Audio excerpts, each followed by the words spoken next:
Alright, man, peace. So as most of you brothers know by now, I'm sure, there was a pivotal turning point over the course of this NBA season for the LA Lakers in my view. That being the fight between Rajon Rondo and Chris Paul. I thought that it brought a lot of bubbling issues to the surface. Not only between Rajon Rondo and Chris Paul, but also some burgeoning issues on the LA Lakers in regards to the continuity, the synergy between many of the more important members of that team. I think that it's going to sign the potential death knell for Brandon Ingram as well as Rajon Rondo. But as we all know, Rajon Rondo is a very intelligent cat, and he's going to let it be known that things are not always what the media makes it out to be, especially when they have favorites within the media coverage, one of them being Mr. Chris Paul. Now, I touched on Chris Paul in a video that I did a while ago called Chris Bosh Agrees with Chronicles of Judah 144, where I noted that without a doubt in my mind, Chris Paul, at the very worst, is most likely a monarch athlete. At best, he's certainly a Luciferian and a Kabbalist. So anyway, Stephen A. Smith is going to make some allusions to how many of the members of the NBA fraternity view Chris Paul, particularly the refs. So anyway, they're going to talk about it. I'm going to chime in. So listen, yesterday, a follow-up to the Rajon Rondo Chris Paul scandal, one that started out on the court and spilled over off the court. Rajon Rondo was accused of spitting on Chris Paul. Chris Paul says that certainly did happen. Rondo denies that it happened. Several people have come to Rondo's defense, including Big Baby Davis, his former teammate with the Boston Celtics. Rondo also told ESPN this. He said, "There's nothing against any of these players who came out to advocate for Rajon Rondo, but I find that many of the players who advocated for Rajon, and I'm not saying that they're incorrect per se in regards to who Chris Paul actually is as a person, but what all those players seem to have in common is that they're underachievers. Ryan Hollins, Big Baby Davis. Big Baby Davis is a player who literally ate himself out of the NBA. Ryan Hollins was a big bum who now every once in a while moonlights on ESPN and tries to bring forth hot takes. Chris Paul is going to be a very difficult player for anybody to play with because he's not good enough to lead a team to a championship, but he has the personality of a Kobe Bryant. So, of course, unless you're somebody who works as hard as him or brings the talent to the table that he brings, you're not going to like him after a while. If he sees you taking any shortcuts, he is going to attack you and harass you. And what hurts him, unfortunately for him, is that he has not had the coach who could bring out the best in him and out of his teammates to help them get to a championship, so that a lot of his rancor and vitriol towards his teammates could be substantiated. Because at the end of the day, if you don't have any chips or any rings, people are not going to want to tolerate your bullshit. He said, first he denied any kind of spitting and said, why does everyone always jump to CP3's defense? He said CP3 is not a good teammate and he's not a good guy.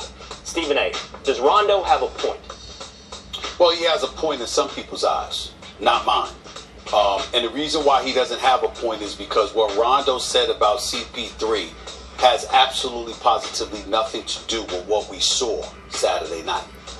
Well, we can't quite say that, Stephen A. Smith, because what Rondo stated about CP3 could be part and parcel of a cumulative buildup of frustration towards Chris Paul. I guarantee you, when Rondo hooked off on him, there were many other athletes all across the NBA who were saying good. Because Chris Paul has a very long rap sheet in regards to dirty plays that he has committed not only in the NBA, but also in the NCAAs. You can blame... Oh, and there go Nipsey Hussle right there to the left. Blame Chris Paul for trying to change the narrative and the media buying into it. I would like that camera put on me, please. You've seen enough of that video for a second here. Let me say this to Rajon Rondo. Myself, and I'm not going to speak for everybody else, even though I think I could in this situation. We don't need to be influenced by Chris Paul at all. We saw the videotape. I watched it at least 15 different times. I don't know how many times y'all have seen it, but I know I have. And initially, when I went on SportsCenter immediately after, I said Chris Paul said, because I watched it in live real time, I couldn't tell, honestly. But when you slow-mo that bad boy, it clearly looked like you intentionally spit in his face. Look, there's no doubt in my mind that Rajon Rondo, being extremely intelligent, not only very craftily spit in Chris Paul's face, but he understood that he had to make it look like he had no intention of spitting in his face. That's why Rajon came back and said, well, if I did that, how come I didn't put my hands up and prepare for a fight? Because you knew that if you did that, it would have incriminated you as somebody who spit in that person's face on purpose. So you had to utilize subterfuge and chicanery to spit in his face and act like that's not what you were doing, and you had to make it look natural.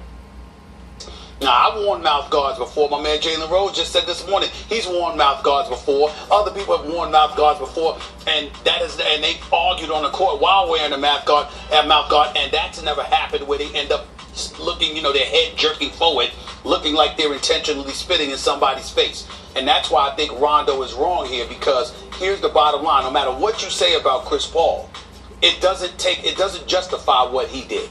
It doesn't justify what Rondo did. Now, to address Rondo's precise points, he does have a point that there are people that feel that way about Chris Paul. That's known already, and that's certainly something that can be substantiated. There are teammates who haven't particularly liked him in New Orleans, in LA. We've heard a lot about the Austin Rivers thing, and how he felt about Austin Rivers or vice versa. Obviously, Doc Rivers, you could tell that he had some ill feelings towards Chris Paul to some degree once Chris Paul tried to get it, because he believes, and a lot of them believe within the Clippers organization, that Chris Paul led the folks trying to get into the Clippers locker room last year. Now, I was told that Chris Paul was one of those people that tried to stop it along with James Harden, but there are Give me a break, Stephen A. Smith. It's very obvious that Chris Paul was trying to lead a group of Houston Rockets into the Clippers locker room to find out what was really good. That's all that was truly about, because they thought that they were going to punk Blake Griffin. That's what the purpose of all that was. They felt like Blake Griffin was soft and that he was trying to flex on the court in front of the cameras, and they was trying to find out if he was going to have that same energy if they confronted him off camera. That's all that was about. Members of the Clippers organization that said no way in hell is that true. Chris Paul actually led that kind of revolt, okay? And you saw how aloof Doc Rivers was about it when he was asked about it. So you have that issue going on. I know of referees who have said to me personally, they think that Chris Paul is a dirty player, because he does little slick things or whatever the case. Not only do the referees think that Chris Paul is a dirty player because he does little quote-unquote slick things, they also have no respect for Chris Paul because he bitches and complains like a chick on her menstrual over every call on the basketball court. And no matter how great a player you are, after a while when you bitch and complain about every call, you develop a reputation amongst the referees. That's the bottom line of that. I find Chris Paul to be a pit bull. He's miniature. He can't play above the rim. He's had to fight all his life. There's the kid that punched his brother in the face when he was 3 years old. There's a kid that got in the scuffles with teammates. He don't give a damn. Yeah, all that's cool, Stephen A. Smith, but there are many quote-unquote miniature players by NBA standards who don't feel the need to utilize those type of tactics on the basketball floor. Kyrie Irving does not have to punch people in their groin. Damian Lillard does not have to punch people in their groin. John Wall. These guys, they pretty much keep it above the belt, literally and figuratively. Chris Paul is just a dirty player. That's just part of how he goes about his business. It is what it is. But damn, that's the Chris Paul that I know. I think that's the very thing that makes him elite.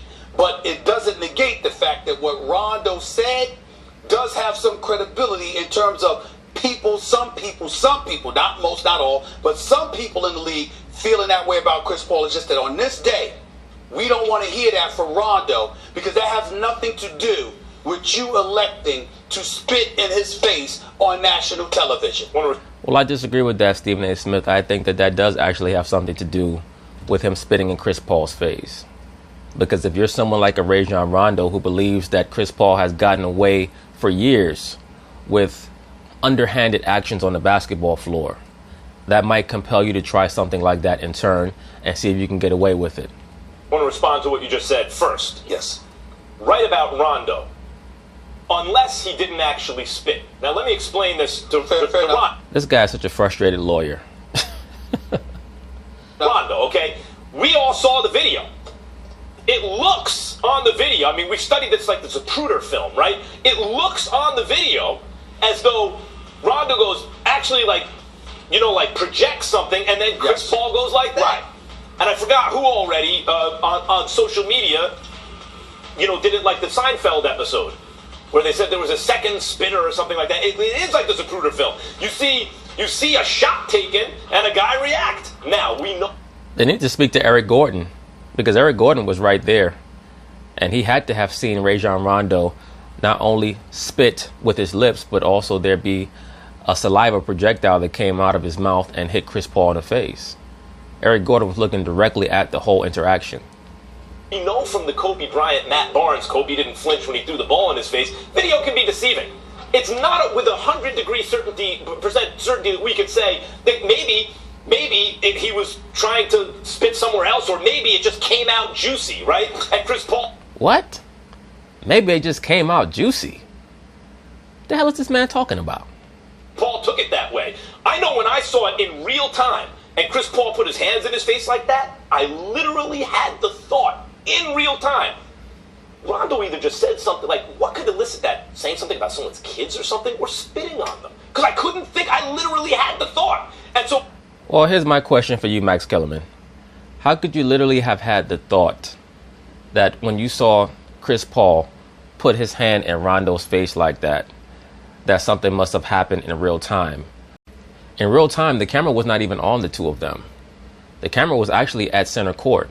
And then suddenly Mike Breen just started screaming and carrying on about how there was a fight. Then the camera panned over to them. So it wasn't in real time that you had that thought. Maybe with the first replay, you said to yourself, well, what happened? And it must have been spit, or maybe somebody was just so overly disrespectful.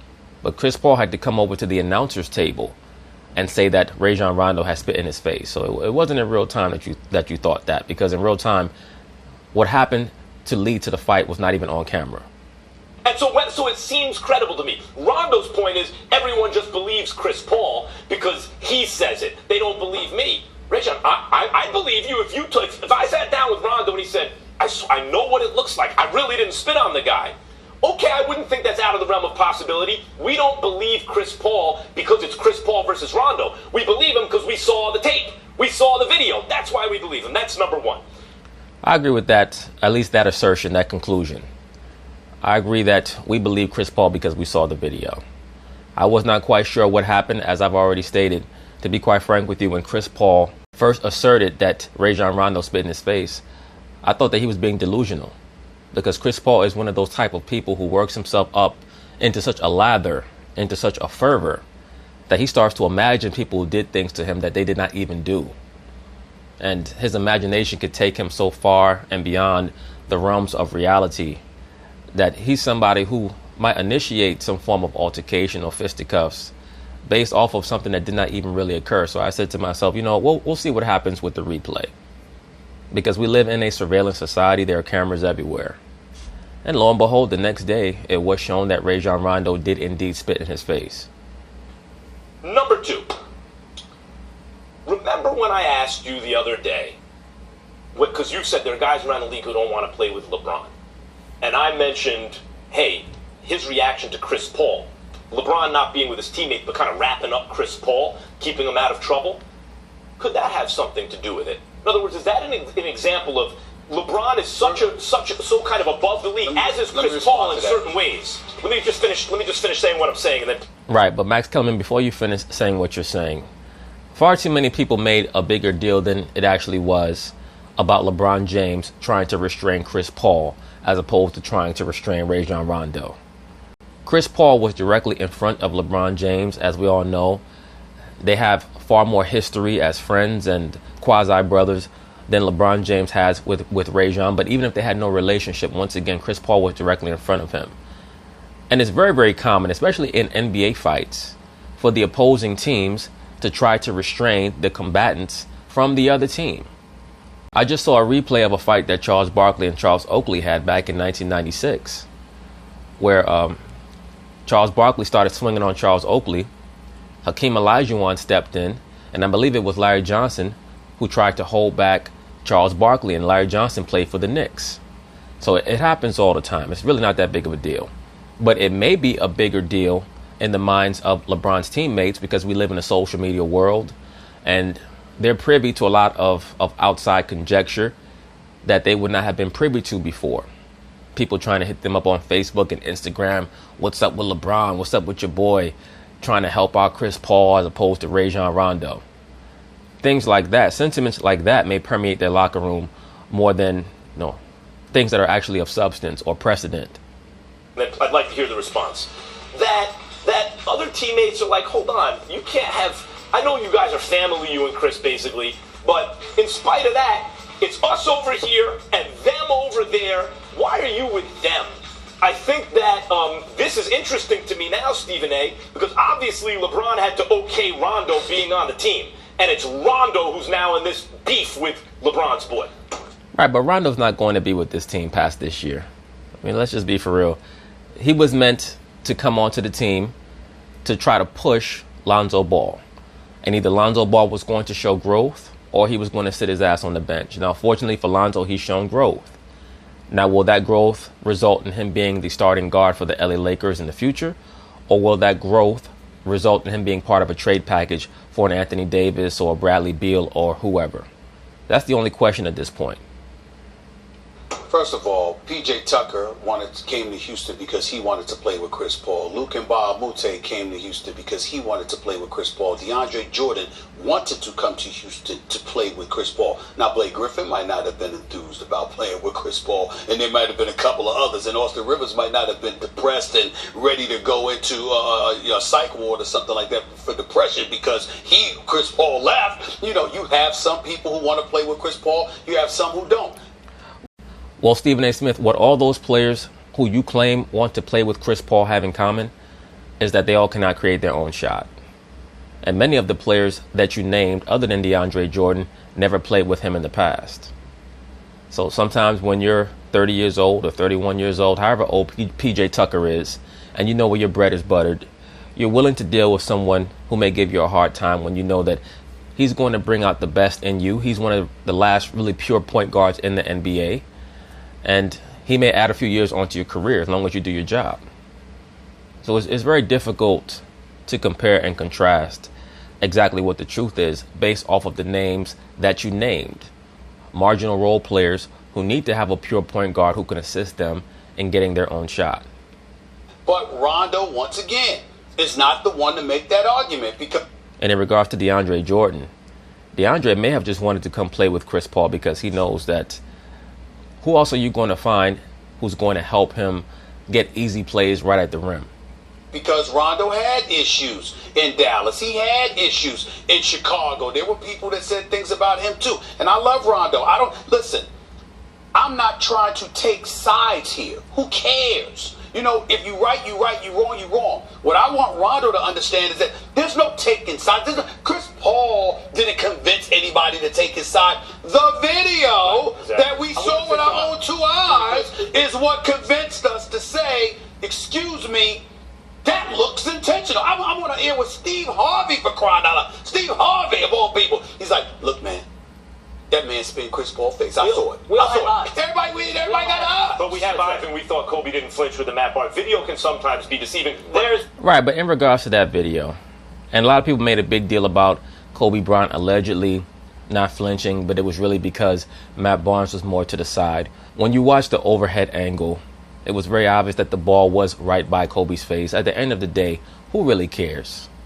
You have to judge Kobe Bryant's courage on the basketball court by his 20 years, not one moment.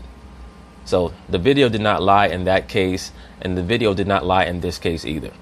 There's liquid flying out of his mouth. Right. We're on the same page about the fact that it's like reversing the call on the field. I don't see the evidence points to the fact that Chris Paul's not lying.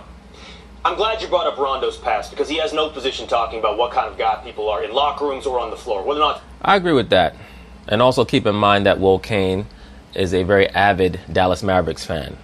And of all the stops that Rajon has had in his career, the Mavericks stop was the worst. So do not expect Will Cain to have anything good to say about Rajon Rondo. Whether or not it's quitting on the Mavs, tripping players from the bench, outing Billy Kennedy when he's a referee and Rondo's a player, calling him the F word. Rondo doesn't really have the platform to talk about this. Right, well, Kobe Bryant did the same thing. That's something that happens. I mean, hey, if you don't want to be called the F word, don't be a F. on. And he said, Max, for what it's worth, he tried to say, I didn't spit. His word was, I exasperated. I don't think that's the word he's looking for. I think I think that he chose the wrong word. He's looking for expectorated. That's the same. That means spit. It's a fancy word for spit. So it's neither here nor there. But this is a question for you, Stephen A. What's Rondo talking about? Can you just push a little flesh on the bones? Like, Chris Paul, not loved, not a good teammate. Exactly what does that mean? There are people who have a genuine, it's not me. Let me be very, very clear. I got a lot of love and respect for Chris Paul. I know his parents. I know his brother. I got a lot of love for him. But there are a lot of people in the league that have disdain for Chris Paul. They believe that he's about his image. They believe that he's about disseminating a narrative about himself, that he's ultra protective of that image, and that because he's so diligent in doing so, that he's successful at it, and it disguises some of the other things that he does that they themselves would never get away with. And my response to it is that, well, actually, those things are very accurate about Chris Paul. He's a pit bull. He's a high-end competitor. He's an elite point guard, but he's also a thinking individual, highly intelligent. Well, Stephen A. Smith, let's keep it very, very real. Let's keep it 100. Many of these players don't like Chris Paul because they know what he's involved in off the court. And they feel like he gets certain leeway in locker rooms and with management because of his connections off the court. If you watch that little ESPN 3-part documentary that they did on Chris Paul and his wife when he was trying to decide who he was going to sign with, they showed you that he's big-time buddies with the head honcho at Disney, which to me only confirms his Luciferian ties. And I stated in another video that on the back of Chris Paul's wife's shoulder is the image of the Baphomet head, the so-called inverted pentagram. She also likes to wear inverted pentagram earrings. So I have little doubt that many of these players are aware of certain things that Chris Paul is into off the court. And they just feel like, he's getting a pass for a lot of things. But he's associated with LeBron James. So what do you really expect? Also in that video that I did, it also showed you how, in my view, they're involved in a lot of wife swapping, which is part of the Bacchanalian rites. He was out on a date with LeBron James' wife. And you can go look that up. That was in the video that I did. He happens to be the president of the Players Association, who I think does a damn good job of leading the players and standing up for a lot of different things, and he deserves our respect. But there are a lot of players in the league that have a lot of disdain for him because they don't think he is as authentic as we give him credit for. I disagree with them, but they feel that way. Look, there are two things. One, to address the issue of the nature of Chris Paul and how he rubs people, and this can also apply to Rondo. I once asked Mike Tyson, I was interviewing Mike Tyson in Hawaii, 10 or 15 years ago, and I asked him about our colleague, someone you know well, Stephen A., from our air, Teddy Atlas, who's also a world-class trainer. And I asked him about, because he and Teddy had a very dicey relationship when Mike Tyson was coming up. They didn't have no damn dicey relationship. Teddy Atlas believed that Mike Tyson tried to rape one of his female family members. And Teddy Atlas pulled a gun out on Mike Tyson. That's what happened. As a teenager. Yeah. And Mike Tyson said about Teddy Atlas, I would liken him to Bobby Knight. He's not for everyone. In other words, high quality, but it takes a certain type of personality to take the pressure. Chris Paul and Rondo, neither one who are so huge or the fastest or jump the highest, have achieved at the level they've achieved at because they have those kinds of personality. I think that can apply to both of them.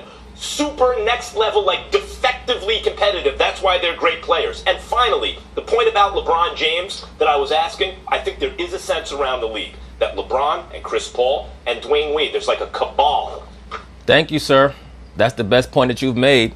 And I've been telling you brothers this for a very long time. The quote-unquote cabal, as Max Kellerman puts it, of Chris Paul, LeBron James, D. Wade, and also Carmelo Anthony. The only thing that Max Kellerman is not acknowledging, and I believe that he has knowledge of it, is that it's a Kabbalistic cabal. It's a witchcraft cabal. And there are other players that are involved in the craft. They're just not in that little circle. But that is a part of what they're about. And for Max Kellerman to be pushing this, he knows something, because Max Kellerman also has some inside information every once in a while that he brings to the forefront. That sort of calls the shots. And I think players outside of that cabal. Well, we know that Chris Paul is the head of the NBA Players Association. We know that one of the main points that he wanted to push with Adam Silver is to make sure that there was no issues in regards to legalizing HGH. We know HGH is oftentimes used with athletes to assist them in recuperating from injuries or just recuperating from workouts. So now we see why you have players like a Chris Paul who puts on so much mass, especially in the last few years. We know that he suffered from a lot of injuries. We see why LeBron James has been able to basically escape a lot of scrutiny in regards to possibly being someone who's a PED user. Aren't always so crazy about it. I think part of that is what's going on here. All right, let's do this. Let's move over now. But anyway, that's basically it on that. We'll see where things go this season, particularly in regards to the Rajon Rondo and LeBron James relationship, as well as Mr. Chris Paul and the Houston Rockets, who have very high aspirations for themselves. Will they be able to fulfill those aspirations? I doubt it. So peace.